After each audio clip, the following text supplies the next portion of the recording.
These are the CES 2020 predictions, what you can expect from CES, as I bring you an inside look from the Consumer Electronics Show in Las Vegas.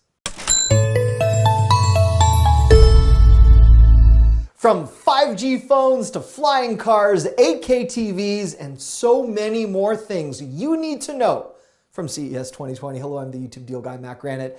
As usual, I will be one of the first reporters in the world live from the Consumer Electronics Show. And if you are subscribed to this YouTube channel, not only do you have access to some great giveaways and some special announcements I will be making live from Las Vegas, but as CES kicks off this week, I will be your eyes and ears to the show floor. I will be in there right behind the scenes, taking you along for some really cool live behind the scenes action.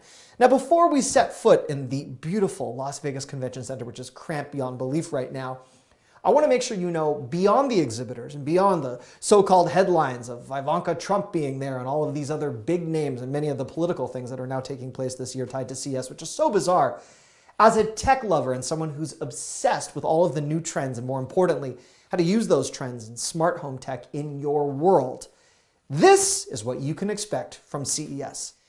CES happens usually in the two big convention conglomerates of Las Vegas. There's, of course, the convention center with the north and the south and the various halls. And then there is the Sands Expo, which is closer to the other side of the city where I will be as well at the Venetian. Now, every year, one of the big takeaways from CES is accessibility and smart home options and robotics and AI. But this year, things are looking very different.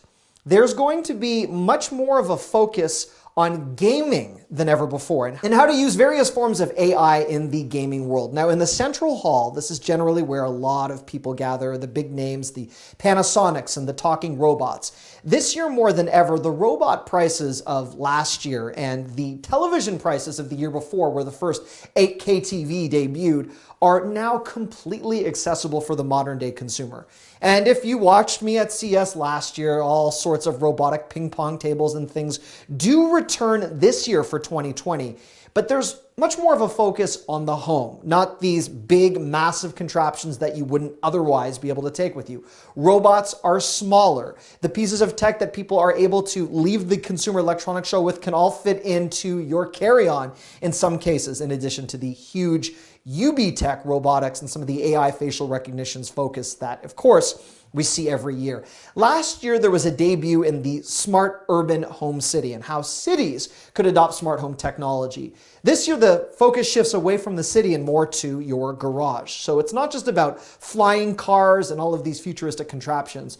There's more of a focus this year to how you can make your car smart, and then future add-on packages to make vehicles that are not self-driving a little bit more intelligent for the road. Not technology for 10 years from now, technology that you can adopt and employ right now. 2 years ago, I showcased 16K TVs from Asia. Now, those obviously haven't been adopted yet, but the world's first 8K OLED TV, which debuted at the Consumer Electronics Show, follows more of a trend where consumer-grade televisions and curved screens, and then these gigantic television tunnels that everyone loves to walk through the Consumer Electronics Show, showing various forms of new screens for retail, for presentations, and then obviously for things that you can add to your living room.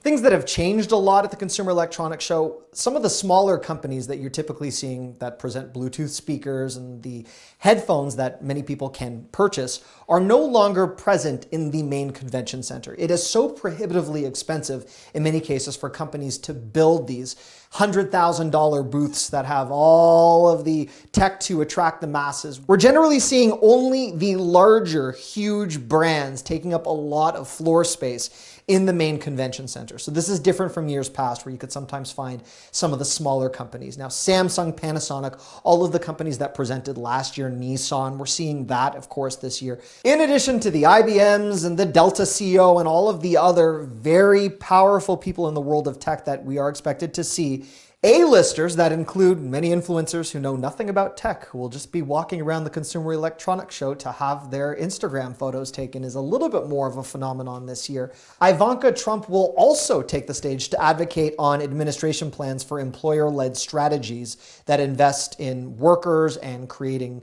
and developing education programs. So that is something that I'm sure many people will have an opinion on this year. There's also a huge focus on adult tech, what goes on behind closed doors, since digital and health tech have been such a major focus of the Consumer Electronics Show in years past.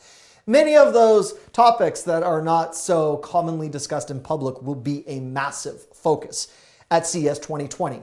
The digital and lifestyle health components are just as pronounced from CES as the sexy tech products and many of the other smart home products that we all know to expect. In the last few years that I've been profiling technological debuts from CES, there's never been really like a huge breakthrough announcement. That's been very interesting for me as a tech reporter. You expect this major announcement to be made every year by Apple or another company, and it hasn't happened yet. So I'm wondering that if this coming year we may see that. We may see that one big takeaway product that isn't a robot that folds clothes or many of the other things that other media bodies pick up on so specifically.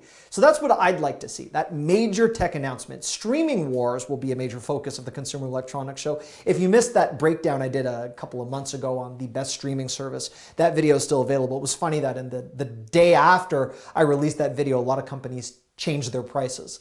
So if you are looking to cut the cord, huge focus of CES. If you are looking to invest in a 5G smartphone plan, another huge focus. And of course, in the meantime, until I debut tomorrow live from CES, I do have videos to handle the breakdown of all of the topics and what might be best for you. So if you're not yet subscribed, please feel free to subscribe, turn your notifications on so you know when I go live so I can actually answer your questions and comments in real time. If there's specific areas of the Consumer Electronics Show that you want to see, I will be your guide. All right, let's make this the best CES ever, CES 2020. And if you are not yet subscribed, this is what you can do. Click here to subscribe to this channel. If you need help turning on your notifications, you can get a demo up there. And the last big roundup of deals I did, also available on mattsdailydeals.com. Click here.